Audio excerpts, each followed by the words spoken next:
monsieur, bonsoir et bienvenue à cette émission d'Info 9. Le circuit d'accélération de motoneige d'Abitibi-Ouest, Camao, est en plein essor. Une autre grosse saison attend ce circuit. Alors, pour nous en parler, je reçois le président de cette association ou de ce circuit, si vous préférez, monsieur Daryl Geldar. Monsieur Geldar, bonsoir. Bonsoir, monsieur Lacasse. Merci d'avoir accepté cette invitation. C'est toujours un plaisir de vous recevoir. Une énorme saison cette année. L'an dernier, vous avez eu une grosse saison, mais je pense que cette année, ça va battre à peu près tous les records. Bien, comme c'est là, premièrement, ça nous fait toujours plaisir de venir ici à votre émission puis d'en parler du circuit et des événements, des activités qu'on fait. C'est réciproque également. Oui, effectivement, cette année, une très grosse saison en vue. Premièrement, on a notre programmation du circuit normal qui est pour les points de championnat. Il y aura encore 3 courses à La Sarre et 2 courses à Rouyn. La Sarre le 9 janvier, le 13 février et le 6 mars. Oui, avant d'aller dans ça, si vous me permettez, monsieur Geldar, moi, j'aimerais qu'on parle un peu de Camao. Oui. J'aimerais ça, qu'on en parle. Parce que c'est une grosse association. Est-ce que c'est une association qui est jeune? Oui, on est jeune. Ça fait, officiellement, le circuit lui-même, ça fait 4 ans qu'il existe. OK. Ça fait 5 ans qu'on fait des courses. Il y a une année qu'on n'était pas circuit d'accélération. On faisait des courses pour voir si la réponse, s'il y avait du monde qui était intéressé de venir à ces courses-là puis de participer à ces courses-là.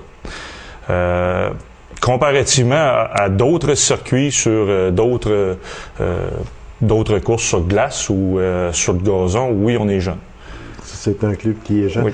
Puis, si on parlait très brièvement des moyens de financement de cette association. Bien, les moyens de financement n'ont pas changé encore. C'est majoritairement nos commanditaires, nos partenaires financiers. Qui sont importants. Très importants. On n'arrête pas de les remercier. Puis on espère qu'ils vont être avec nous pour la durée. On en développe de nouveaux partenaires financiers aussi. C'est plaisant parce que le monde répond très bien à ça. Bref, à part de ça, on a eu une petite subvention l'hiver dernier, dont j'en avais parlé, de la CRI, qui nous a permis d'améliorer un peu nos installations, nous a permis d'acheter une dameuse qui est à nous, donc on est un petit peu plus indépendant, être capable de faire un peu plus nos affaires tout seul, puis être à la mode. C'est ça, exactement. Puis avoir un circuit, un beau circuit aussi, ce qui est très important parce qu'il y a de la visite qui vient d'un peu partout. Oui, de même très loin. Bien reçu aussi. Même de très loin, on dit d'un peu partout, mais de très loin, j'en ai qui font jusqu'à 10 heures de route pour venir courser ici. Ah, fait que ça veut dire que si le circuit n'était pas à leur goût, si le circuit n'était pas bien entretenu, ils ne reviendraient pas. Non, c'est premièrement, si les règlements ne seraient pas qu'est-ce qu'ils sont aujourd'hui, donc on suit le ISR qui est une entité qui fait les règlements pour toutes les courses possibles en Amérique du Nord au complet. Okay. Tout ce qui a rapport à motoneige, eux, ils ont un livre de règlement là-dessus. C'est le livre que nous, on suit, qui est très facile pour n'importe qui peut venir de n'importe où. Il se procure un livre, puis les règlements sont là. Il n'y a pas moins de se poser de questions, c'est quoi les règlements là-bas. Exactement. Si on y allait maintenant avec le programme hiver 2010 qui va comprendre un circuit d'accélération de motoneige d'Abitibi-Ouest et en terminant, il nous faut absolument se garder du temps aussi pour parler du fameux festival de la motoneige de l'Abitibi-Témiscamingue qui est à sa 29e édition. Et c'est ça, si ma mémoire est fidèle, que vous avez signé pour 5 ans l'an dernier. C'est bien ça. Puis il nous reste 4 ans à faire, dont cet hiver et 3 autres suivants. Et 3 autres après. Oui. C'était, on va en parler juste, on va juste ouvrir une parenthèse. C'était important de signer pour une longue entente? Oui, c'était important. Comme je l'ai dit la dernière fois que je suis venu en émission avec vous, c'était important parce que les investissements que mes partenaires financiers voulaient mettre, ils ne voulaient pas les mettre pour seulement 1 an. Pas juste 1 an, OK. Ils voulaient les mettre pour plusieurs années pour aussi créer une retombée économique en région Abitibi-Ouest qui est très normale. Oui, je crois que c'est pas trop demandé. Puis on n'a pas eu d'objection ni d'entête. Fait que ça a bien été. Ça a bien été. Alors, si on y allait, monsieur, avec le circuit d'accélération de motoneige d'Abitibi-Ouest, on peut dire en partant que s'il y a des gens qui veulent aller sur le site qui est www.camao.ca. Oui.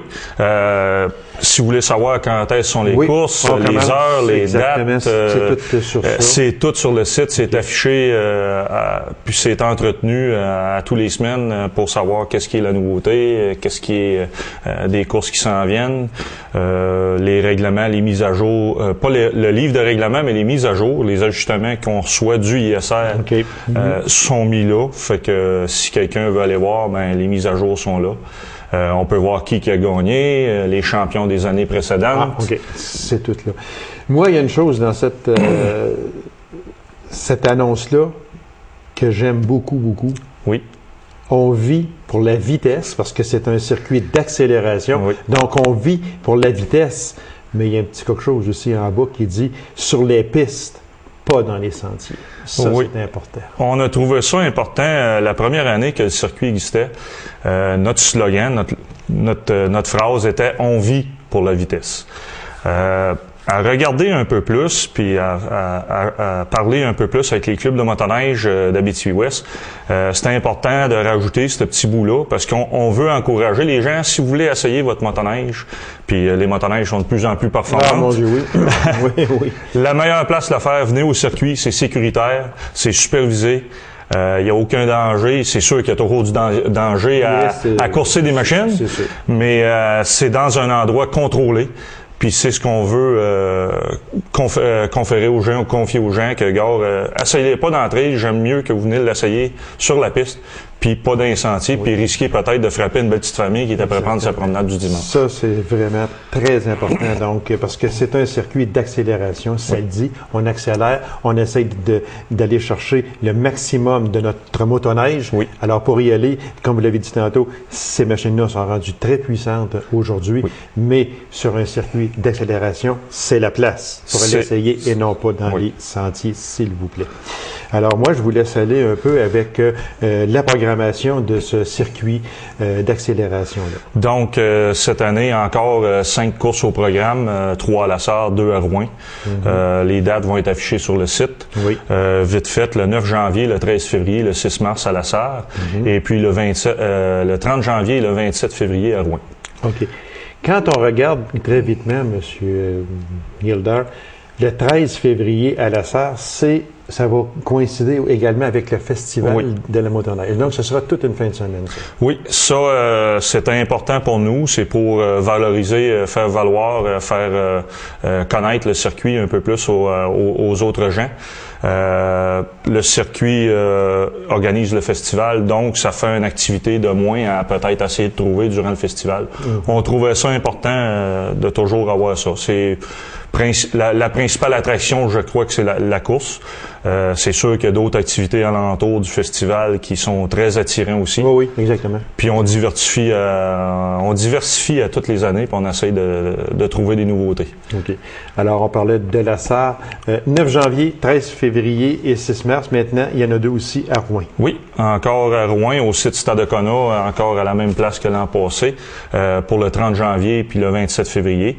On a encore notre promoteur là-bas qui voulait reprendre les courses encore. On est très, très heureux. Là, on souhaite que dans les années à venir, qu'on y aille à Val-d'Or, qu'on aille à Amos, qu'on aille ailleurs. Parce qu'on est vraiment un circuit régional. OK. Fait que là, pour tout de suite, c'est étendu à 2 endroits, La Sarre et Rouyn. Mais dans vos prévisions, ce serait d'aller vers Val-d'Or, vers Amos, un peu développer ça, je veux dire, faire un circuit également, là, étendre le circuit jusque-là. Oui, ça serait notre but ultime, c'est ça. Ça prend un peu de temps, des fois, à développer les chemins nécessaires pour avoir un promoteur dans ces endroits-là. On avait quelqu'un de peut-être intéressé pour cette année, mais en tout cas, ça a fait que il y avait pas le nécessaire pour arriver avec nos exigences. Il y a des exigences, exactement. Si on parlait des classes dans ça, monsieur? Cette année, les classes, on n'a pas changé bien. On a rajouté un peu une classe parce qu'il y a eu une modification au règlement ISR. Okay. Donc, il a fallu rajouter une classe qui s'appelle le 500 Improve, qu'on n'avait pas l'année passée. Okay.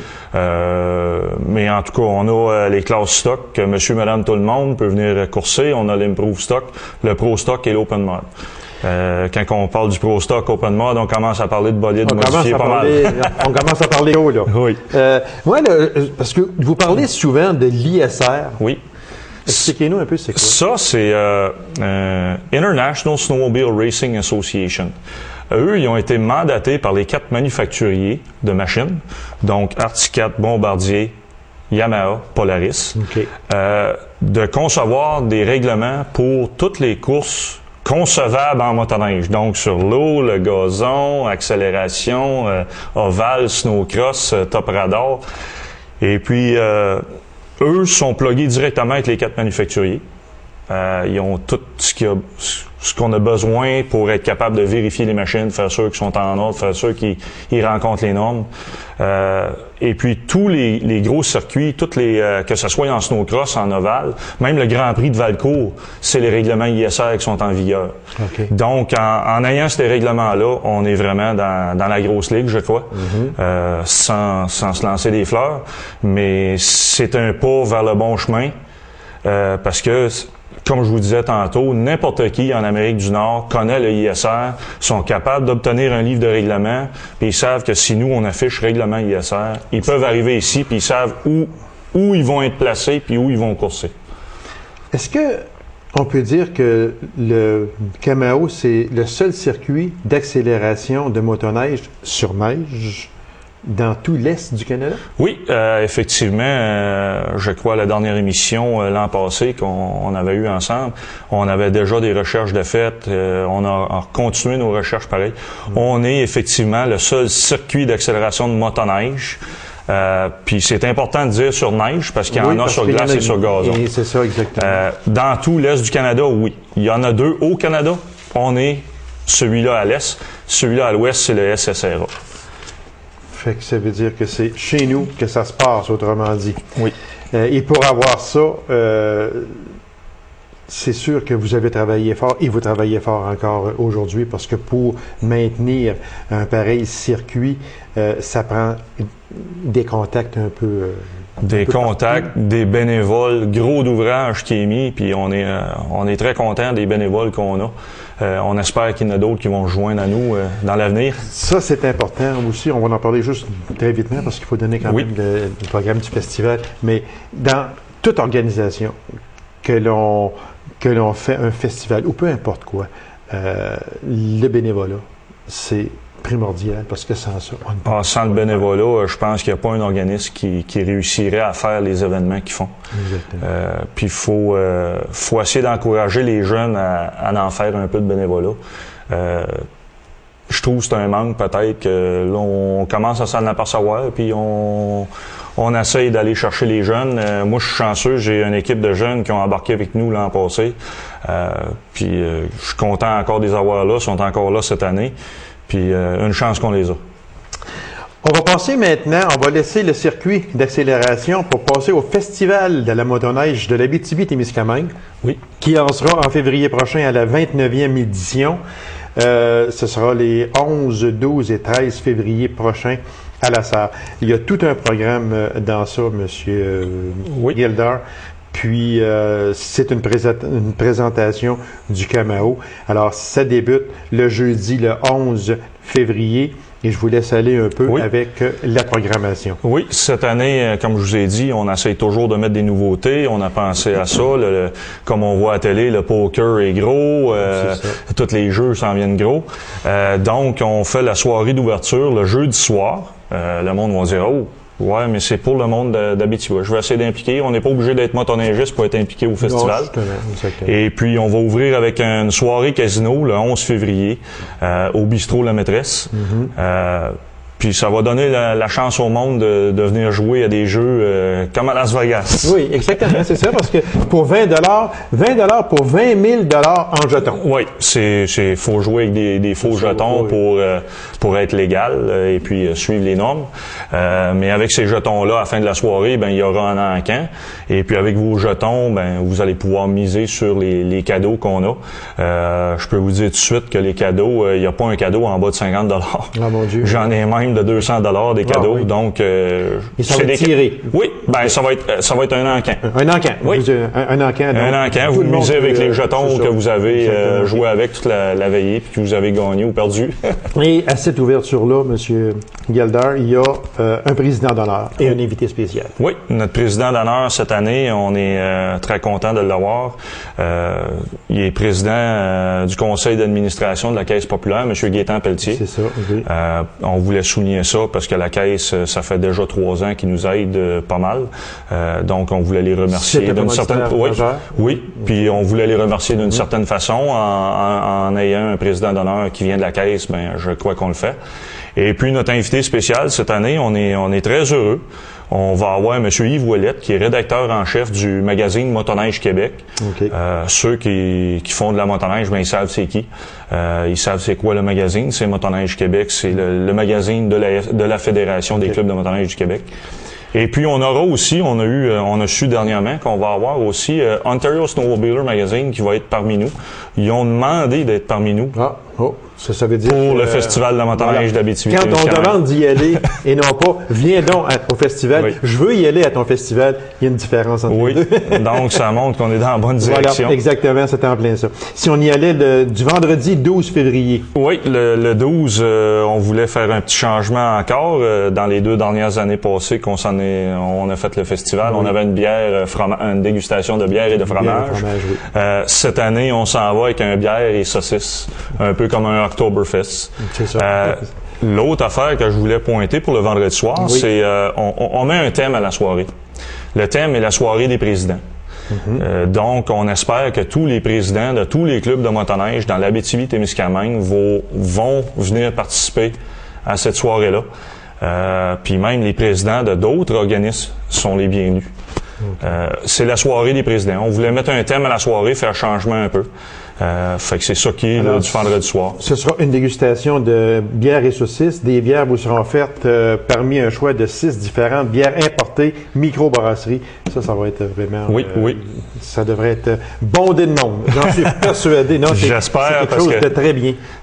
On voulait faire changement. Ici, donc, diversifier beaucoup aussi. Là, on est rendu au samedi, parce que le temps nous presse un peu. Oui. On est rendu au samedi 13 de février. Oui, le samedi, premièrement, il y a un rassemblement des motoneigistes. Ceux qui veulent se rencontrer, bien, ils peuvent venir se rassembler au relais de motoneige Le Mirage qui nous appartient au site de course. Après ça, à 9h aussi, vous pouvez vous rassembler aussi. On voulait un peu continuer dans la tradition d'essayer d'aider d'autres organismes alentour de nous. Il y aura un brunch au complexe BT de la SAC, qui est le club de golf. C'est ça, exactement. Et puis, c'est eux qui vont s'occuper du poker run, le départ du rallye poker. Okay. Après ça, on a aussi les courses du circuit qu'on disait tantôt, le 13 janvier, qui auront lieu. Il va y avoir une glissade pour les enfants sur le site. Et puis, il va y avoir aussi une exposition de motoneige antiquité cette année. On a réussi à en avoir quelques-uns avec nous. On espère qu'il y en a d'autres qui vont se rajouter dans les prochaines semaines, qui vont nous dire qu'ils sont intéressés de venir nous montrer leur chef-d'œuvre. Oui, exactement. Puis quand on parle de 2 $ par personne, c'est vraiment... Oui, ben là, le circuit doit commencer à chercher d'autres moyens de financement parce que les partenaires seront pas toujours prêts à donner les 1000 et les 1000 qu'ils nous donnent comme c'est là. Donc, pour le 2 $ d'entrée, on vous donne un billet de 50-50 à l'entrée. Voilà. Alors, très vite, il reste à peine 1 minute. À 18h, il y aura le rendez-vous au relais Le Mirage de la salle. Oui, avec un petit temps libre pour ceux qui relaxent, qui se décontractent avant la soirée fermeture. Il y a un souper soirée avec orchestre au Villa Mon-Repos, avec le duo Intrigue. Et puis, on espère que le monde va venir en grand nombre parce que les comebacks que j'ai eus l'année passée, le monde ont très bien aimé le buffet. Le manger est très bon. Puis, oui, sûrement. Puis ce que j'aime dans ça aussi, c'est qu'il y a une brochette là, dans ça. Là. Vous avez touché à peu près à toutes les sphères dans ça. Puis c'est excessivement important. Il y en a pour la famille, il y a toutes sortes d'affaires. Puis dégustation de bière et saucisses, soirée, casino. Il y en a. Monsieur Gildart, merci infiniment. Puis, bon succès pour le circuit d'accélération.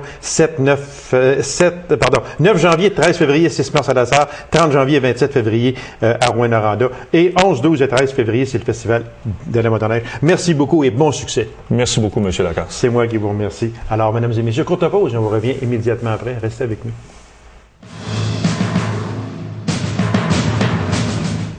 Catherine Daigle prend vraiment bien soin des jeunes de notre secteur. Elle est travailleuse de rue, secteur La Sarre, depuis bientôt 3 ans. Nous la recevons pour qu'elle nous parle de ce qu'elle entend faire au cours de la période des fêtes, c'est-à-dire avant et après les fêtes. Naturellement, elle retombe dans son travail habituel, mais juste s'informer s'il y a quelque chose de spécial qu'elle pourrait faire durant la période des fêtes. Alors, mesdames et messieurs, notre travailleuse de rue, Madame Catherine Daigle. Catherine, bonsoir. Bonsoir. Est-ce que c'est spécial pour une travailleuse de rue comme Catherine Daigle, le temps des fêtes? Est-ce que c'est le même travail que, disons, au mois de juin, juillet, août? Ou bien non, s'il y a un petit peu de surplus durant le temps des fêtes, plus de parties, c'est sûr, mais est-ce que c'est un peu le même genre où tu es plus active? Non pas parce que tu n'es pas active avant, sauf que la demande est plus forte. La demande n'est pas plus forte, c'est différent, vu que, bon, les gens prennent plus le véhicule, l'alcool, c'est le temps de fêter. Donc, il y a beaucoup plus de gens dans les bars, on a les étudiants qui descendent. Oui. Donc, pour moi, c'est sûr que le temps des fêtes, c'est plus présent dans les bars, là, pour distribuer des alcotestes et pour que les gens me voient aussi, là, pour pouvoir créer des contacts. Catherine, tu te tiens... À quel endroit, ou à quels endroits surtout, je sais que quand on te reçoit au printemps, puis tout ça, là, on parle de l'été, c'est sûr que c'est beaucoup plus facile parce que c'est dans les parcs, qu'il y a des fêtes à l'extérieur beaucoup, mais là, on est l'hiver. Mm-hmm. Tes principaux endroits, c'est où durant le temps des fêtes? Surtout? Moi, c'est sûr, j'essaie de spotter les endroits où il y a des jeunes. Donc, dans le temps des fêtes, il y a les bars. Sinon, j'ai des appartements où je vais faire des tours. Puis sinon, je suis présente. Que vous connaissez, Oui, je débarque pas là. Je débarque pas là, bing bang. C'est des jeunes que je connais déjà. Oui. Puis sinon, je me présente aussi à l'école aux adultes. Je fais beaucoup d'activités avec eux. Il y a beaucoup de jeunes qui sont là. Donc, c'est un bon bassin pour moi, là, pour aller me présenter et faire des nouvelles rencontres. Parlez-moi des petits alcotests. Oui. Là, c'est quelque chose de spécial. L'an dernier, on en avait parlé un peu, mais est-ce que ça revient encore cette année et est-ce que vous en donnez beaucoup? Moi, c'est sûr que, c'est sur une base volontaire, hein, fait qu'on n'achale pas personne avec ça. Non, c'est sûr que s'il y a des gens qui en veulent, moi, là, j'entraîne toujours sur moi quand je vais me promener dans les bars. C'est sûr que j'en fais pas la grosse promotion parce que rendu à 2-3 heures du matin, les gens comprennent un petit peu moins le fonctionnement. Donc, pour moi, c'est plus difficile de l'expliquer aussi. Puis je voudrais pas faire des erreurs avec les gens qui croient aussi, Catherine avait montré l'alcotube, c'est correct, je peux le prendre. Ils se font arrêter un barrage 10 minutes plus tard, puis ça fonctionne pas du tout, là. Donc, c'est plus, c'est ça, sur une base volontaire, puis avec des interventions plus personnalisées. Si je vois quelqu'un qui est en train d'essayer d'ouvrir son auto, là, puis qu'il a tout graffiné le tour de sa ceinture, de sa serrure, c'est ça. Là, c'est sûr que tu peux peut-être faire une petite intervention. Ça va être pire à ce moment-là. Tout à fait. Donc, c'est ça. Si je vois des choses comme ça, je peux intervenir. Mais bon, si les gens veulent rien savoir non plus... c'est sûr. Non, c'est sûr là, que ça, c'est comme le conducteur désigné, si on en nomme un, puis le propriétaire du véhicule décide qu'à la fin de la veillée, c'est moi qui conduis, vous êtes là. Mais là, c'est sûr qu'on peut avoir une grosse influence sur ces gens-là, là, puis on essaie de par le biais des amis aussi, dire, regarde, là, ton ami s'en va là, avec son auto, tu fais rien. Tu sais, moi, c'est sûr, c'est ça. Comme je vous dis, c'est une base volontaire, mais on essaye là, d'aider les gens à ce niveau-là. Est-ce que les jeunes participent beaucoup? Tu sais, je veux dire par là, les jeunes qui vous voient arriver, puis tout ça, comme vous dites, vous allez là, vous dans tel appartement, vous savez qui est là, etc. Vous voyez un jeune, des fois, qui peut s'en aller. titubant un peu, puis vous allez aller le voir et dire, ben pourquoi regarde tu conduis? Est-ce que les jeunes, en général, participent? Vous êtes bien perçus par les jeunes? Ben moi, je crois que oui. C'est sûr que, comme je vous dis, j'essaie beaucoup par les amis de, tu sais, si je le connais pas, ce jeune-là, il va dire, t'es qui, toi? Pourquoi tu viens me dire de pas prendre mon char? Oui. Tandis que ça a bien plus d'impact si c'est un de tes amis qui est assis à table avec toi. Fait que moi, j'y vais beaucoup par les pairs aussi. Ça aussi, c'est bien important. Parce que, en général, vous vous entendez bien avec ces personnes-là, mais je pense qu'on en a parlé beaucoup, puis je veux juste en revenir un peu, c'est que Catherine Daigle, travailleuse de rue, n'est pas une policière. Pas du tout. Elle est là pour conseiller les jeunes, aider les jeunes qui ont besoin d'aide, les diriger, les conduire peut-être s'ils ont besoin d'être conduits. C'est ça votre rôle auprès. Et les jeunes vous font confiance? Oui. Sinon, je pense que je serais pas encore là après 3 ans. Non, c'est vrai, oui, exactement. Donc, je pense qu'on m'aurait bumpé, je serais parti. Parce que, il faut dire que vous avez été dans des milieux très difficiles. Parce qu'on en a parlé un peu, dans la région de Montréal. Oui, quand j'étais là-bas, oui, c'est différent. Oui, hein, c'est ça. C'est quoi, en gros, de la différence qu'il y a, mettons, entre le travail que vous avez fait à Montréal et le travail que vous faites présentement ici? Bien, ici, moi, je rencontre pas de jeunes qui sont directement dans la rue. Là-bas, il y en avait là, qui avaient plus de parents, plus de famille, qui dormaient dans les ressources. C'était le lieu, là, vivre dans la rue. Tandis qu'ici, les jeunes ont des appartements, ils se débrouillent d'un bord et de l'autre. Je te dirais que ça serait la grosse différence que je verrais ici. Le milieu est là, est présent, la famille est là, les amis sont là, donc il n'y a jamais personne qui va dormir dehors. Sinon, on a la maison du compagnon aussi qui les héberge. Exactement. En terminant, votre courriel, qui est excessivement important, il y a beaucoup de jeunes qui vous écrivent? Oui. Les jeunes posent des questions, surtout sur les drogues. Ils se questionnent, là, si je mélange ça ensemble, qu'est-ce que ça peut faire? Moi, je travaille dans les mines, je veux savoir combien de temps ça dure dans le sang ou dans l'urine, parce que des fois, bon, pour rentrer à tel endroit, tu as des tests d'urine. Fait que c'est un peu dans ces styles de questions-là là, que je reçois, mais c'est quand même assez varié. Ceux qui veulent vous rejoindre par courriel, c'est Catherine Daigle, écrit tout ensemble, CATHERINEDAIGLE, Catherine Daigle, @hotmail.com. C'est quoi, en définitive, les principales questions qui vous sont posées, surtout? C'est surtout sur les drogues. Puis, dans le fond, ça, c'est mon adresse courriel à moi, mais vous pouvez me rejoindre sur mon blog qui est www.travailderue-abitibiouest.com. Tapez Travail de rue sur Google, là, Abitibi-Ouest, vous allez trouver mon blog. Oui. Alors, les gens peuvent vous écrire. Alors, Catherine, merci beaucoup, puis continuez votre excellent travail. Les jeunes, je ne le dirai jamais assez, les jeunes ont besoin de vous, puis vous êtes vraiment super, puis votre travail avec les jeunes est extraordinaire. Et merci. C'est moi qui vous remercie. Alors, mesdames et messieurs, vu que c'est la dernière émission de 2009, je vous souhaite de passer de très belles fêtes et puis soyez excessivement prudents. Revenez-nous en janvier 2010 et n'oubliez surtout pas une chose, que la modération a bien meilleur goût et surtout n'oubliez pas durant le temps des fêtes Opération Nez Rouge au 333-40-11. Alors, soyez prudents et revenez-nous en janvier 2010. Merci.